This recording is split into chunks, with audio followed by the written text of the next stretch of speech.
Seaweed in Asia is common in their diet every day. In America, though, it's something we tend to trip over when walking on the beach.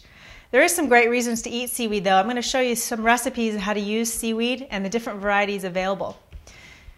Some common varieties that you'll find at the grocery store are prepared seaweed snacks. This is nori that's been seasoned and toasted, one that's made sweet with agave nectar, and one that's made salty with just a little seasoned salt and oil. I'm going to show you how to make those recipes today. There's another kind of seaweed available. This is purple. This one's called dulse. And dulse is kind of thick and leathery. You pull it apart and you'll even find some really tiny little shells still hiding in the seaweed. This is great to make a snack out of. You can eat it right out of the bag, fresh, just like this. You just pull it apart and munch on it, and it's kind of a salty snack and real chewy. It's low in sodium though, because the seaweed obviously comes from the ocean and it picks up all the sea salt and flavor, but is actually very low in sodium. Another variety of seaweed that you can find pretty easily is called hiziki. This is common in most Asian markets and grocery stores, and this one is kind of fine. It looks a little bit like pasta when it's soaked. This one you do need to soak before you eat it. And then we have this thick one that's called kombu. This one is best for used in cooking recipes in which you cook it and take it out and use it for flavor, and provides a lot of nutrients to your food. You'll get all the vitamins and minerals out of the seaweed even if you don't eat it and you just cook with it. So this is great for cooking in like beans and things like that. They actually also tenderize the food and make it more digestible.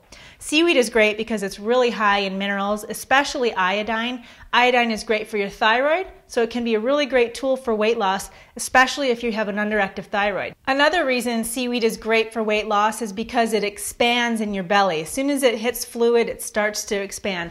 So let me show you what it looks like once it's soaked.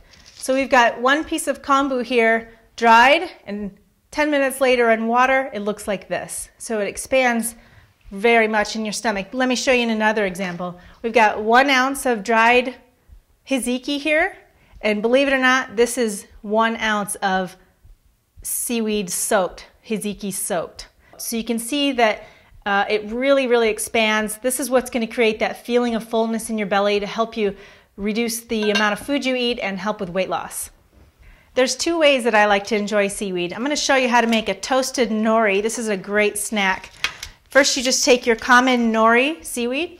This is the same kind that's used to make sushi. So if you've ever had sushi, you've had nori. So you just take a plain sheet of nori, lay it on your cookie sheet. You're going to want to add a little bit of sesame oil. You can use coconut oil too if you like. And just rub that around.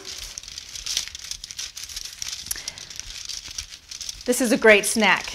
Even your kids will like this. Really salty, kind of takes the place of fattening potato chips for that salty, crispy craving. Just sprinkle it with salt.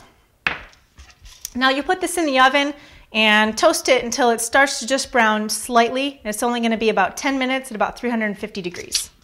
Okay, now I'm going to show you how to make a seaweed sandwich. So we'll move the sea monsters out of the way.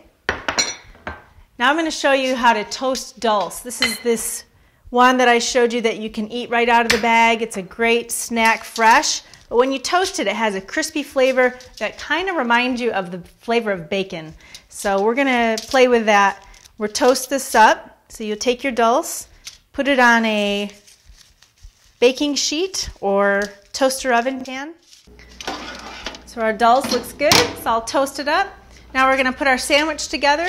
So you could start with a couple of slices of whole wheat bread. If you wanted to put some mayonnaise, butter, something healthy on there, that's fine. Then you'll layer on your toasted dulse, a little bit of fresh tomatoes. You won't need any salt because it's already salty and seasoned up for you. Some greens or salad. Top it off. You can even give it a slice.